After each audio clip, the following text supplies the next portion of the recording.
My name is Jamie. I'm 17-year-old and I go to college. Before I did travel training, Mum and Dad took me in the car and I went to school, and I didn't really have that independence. I just sat at home doing revision or doing homework. Jamie, he is under the autistic spectrum. He also suffers with cerebral palsy and he has total sort of lack of coordination within his body. Without the travel training, I wouldn't be able to go to college all by myself, and I would have got very lost. I study technical theatre, which is backstage, lighting, sound, props, set. I just love the theatre. It's something which I really want to do in the future.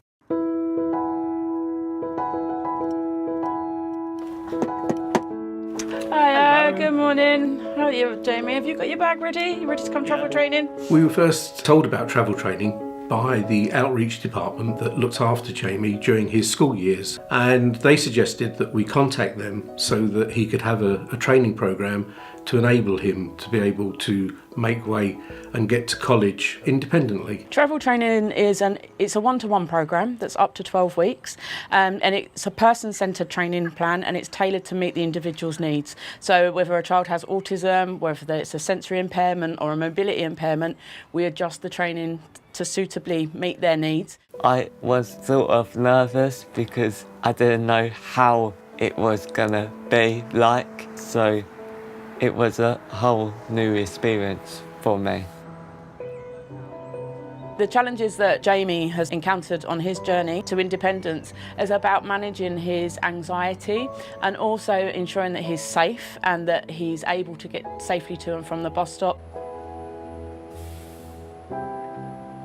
Right, so Jamie, if you'd like to board the bus and just check with the driver the destination.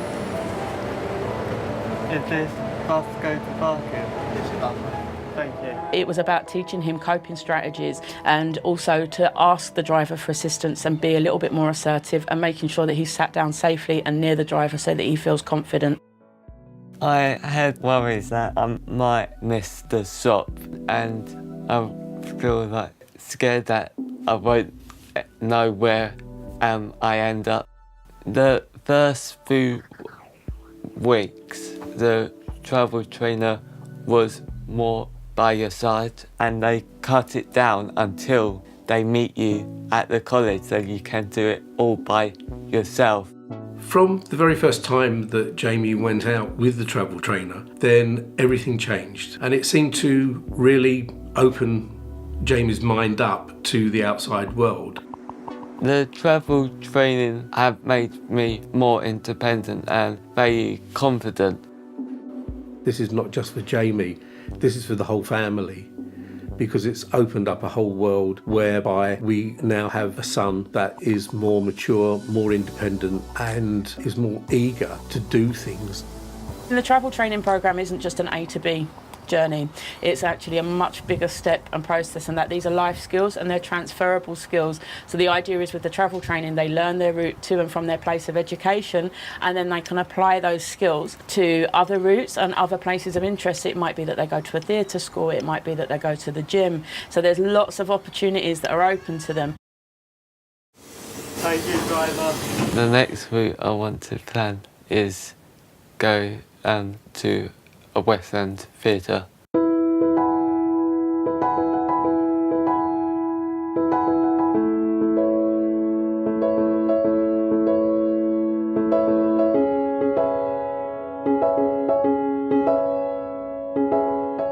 I'm Ashika and I'm 15 years old. I'm in year 11 at school and I'm studying triple science, sociology, history and Spanish. I have a visual impairment. It's called Leber's congenital amaurosis, and it just means I'm a bit sensitive to light and I can't really see things distant. It always meant that you were quite different from everyone else because I had to walk with a cane. It just makes you stand out a bit. Before I started travel training, I used to get chauffeured home. So I got in a car and then was driven all the way home. Just didn't really like it that much. I couldn't really hang around after school. I just had to come straight out and meet the escort. When I used to go out with my friends before the travel training, it was a bit difficult because it took a lot of organising. Like there had to be an adult or one of my parents there just to make sure that everything was okay. It felt quite restricted because I really wanted to just be with my friends alone. I came across travel training when we were thinking about Ashika's transition to secondary school.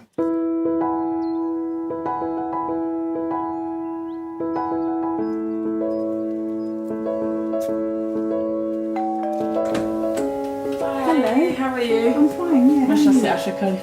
On that side. Ashika's route to school isn't a straightforward 5-minute journey, and there's lots of danger zones, I think, along the way. There's 2 main roads and they're particularly busy at school times, so I was concerned about her being able to negotiate those crossings.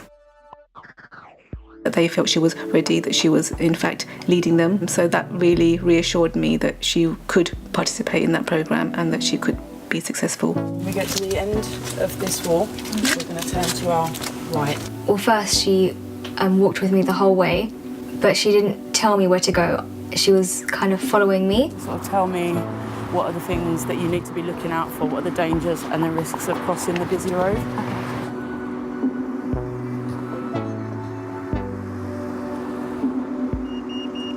She met me at certain points in the journey, further away from the school each time. When I started, I was quite scared, but as I did it more, I became more confident. So you don't have to be a really confident person to start it. Eventually, I did it all by myself.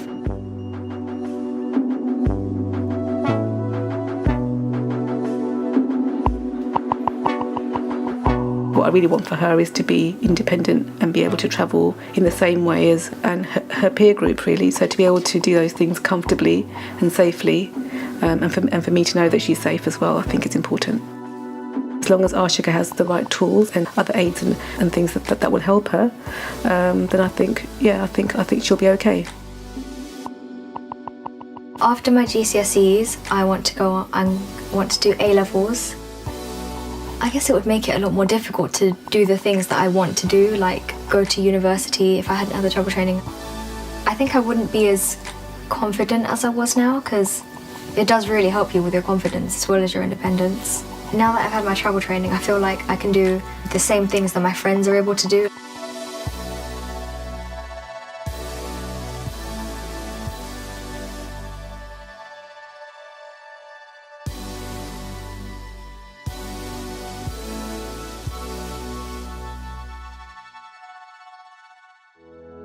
Everyone look this way and smiling for me.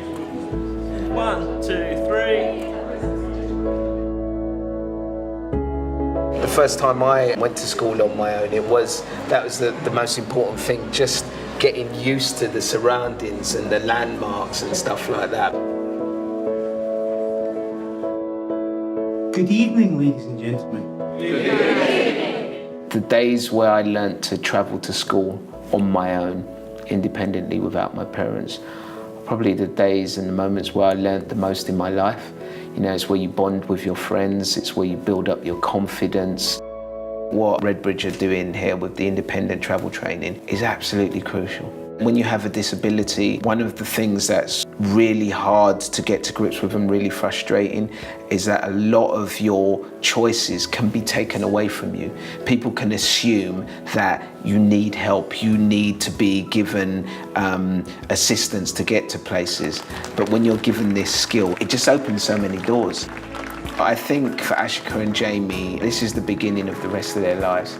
Because every day in your life you have to make some sort of journey, and for me to be able to give them awards today, it's brilliant. I've always just wanted to see every child out there to have that freedom, the freedom to be able to do what they want, and that's what the travel training is doing. I think to succeed, we all need to find a passion, something we love doing, anything, and when you find it, you need to be brave enough to make that dream happen.